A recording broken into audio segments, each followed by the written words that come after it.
ದೇಶ ಇವತ್ತು ಒಂದೇ ಬಣ್ಣದಲ್ಲಿ ಮುಳುಗಿದೆ. ಬರೀ ದೇಶ ಅಷ್ಟೇ ಅಲ್ಲ, ವಿದೇಶಗಳಲ್ಲೂ ಕೂಡ ಈ ಭಾರತದ ವರ್ಣರಂಜಿತ ಹಬ್ಬವನ್ನ ಆಚರಿಸುತ್ತಿದ್ದಾರೆ. ಆದರೆ ಒಮ್ಮೆ ಯೋಚನೆ ಮಾಡಿ, ಹೋಳಿ ಹಬ್ಬ ಅಂದ್ರೆ ಬರೀ ಬಣ್ಣ ಹಂಚಿಕೊಳ್ಳೋದು, ಸಿಹಿ ತಿನ್ನೋದು, ಡ್ಯಾನ್ಸ್ ಮಾಡೋದು ಅಷ್ಟೇನಾ? ಅಥವಾ ಬಿಳಿ ಬಟ್ಟೆ ಮೇಲಿರೋ ಈ ಬಣ್ಣಗಳು ನಮ್ಮ ಮನಸ್ಸಿನ ಮೇಲಿರೋ ಕಲೆಗಳನ್ನು ಕೂಡ ತೊಳೆದು ಹಾಕುತ್ತಾ? ಹೋಳಿ ಹಬ್ಬದ ಹಿಂದಿರುವ ದೊಡ್ಡ ಸಂದೇಶವೇ ಇದು.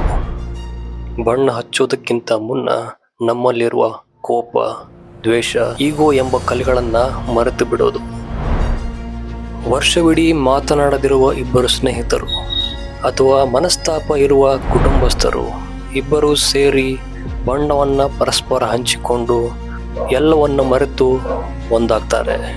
ಈ ಹಬ್ಬ ನಮಗೆ ಕಲಿಸುವ ಪಾಠ ಒಂದೇ: ಜಗತ್ತಿನಲ್ಲಿ ಪ್ರೀತಿಗಿಂತ ದೊಡ್ಡ ಬಣ್ಣ ಮತ್ತೊಂದಿಲ್ಲ. ಈ ಸಂಭ್ರಮದ ಮಧ್ಯೆ ನಾವು ಒಂದು ಮಾತನ್ನ ಮರಿಬಾರ್ದು: ನಾವು ಬಳಸುವ ಬಣ್ಣ ಪ್ರಕೃತಿಗೆ ತೊಂದರೆ ಮಾಡಬಾರದು. ಕೆಮಿಕಲ್ ಮಿಶ್ರಿತ ಬಣ್ಣಗಳ ಬದಲು ನೈಸರ್ಗಿಕ ಬಣ್ಣಗಳನ್ನು ಬಳಸಿ.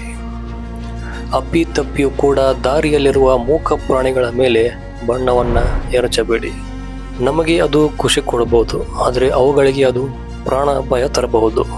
ನಮ್ಮ ಖುಷಿಗಾಗಿ ಯಾರನ್ನ ನೋಯಿಸಬೇಡಿ, ಪ್ರಾಣಿಗಳನ್ನ ಪ್ರೀತಿಸಿ.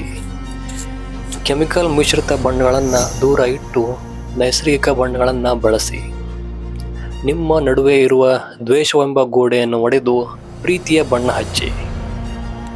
ಮೂಕ ಪ್ರಾಣಿಗಳನ್ನ ಕಾಪಾಡಿ. ಎಲ್ಲರಿಗೂ ನನ್ನ ಕಡೆಯಿಂದ ಹಾಗೂ ನಮ್ಮ ಚಾನಲ್ ಕಡೆಯಿಂದ ಹೋಳಿ ಹಬ್ಬದ ಹಾರ್ದಿಕ ಶುಭಾಶಯಗಳು. ನಿಮ್ಮ ಹೋಳಿ ಹಬ್ಬದ ಸಂಭ್ರಮವನ್ನು ಕಮೆಂಟ್ನಲ್ಲಿ ಹಂಚಿಕೊಳ್ಳಿ. ಹಾಗೆ ಈ ವಿಡಿಯೋ ಪ್ರತಿಯೊಬ್ಬರಿಗೂ ತಲುಪುವಂತೆ ಶೇರ್ ಮಾಡಿ. ಸಮಾಜದಲ್ಲಿ ಒಂದು ಚಿಕ್ಕ ಬದಲಾವಣೆಯನ್ನು ತರುವ ನಮ್ಮ ಈ ಚಿಕ್ಕ ಪ್ರಯತ್ನಕ್ಕೆ ನಿಮ್ಮ ಬೆಂಬಲವಿರಲಿ. ಮುಂದಿನ ವಿಡಿಯೋದಲ್ಲಿ ಸಿಗೋಣ. ಧನ್ಯವಾದ.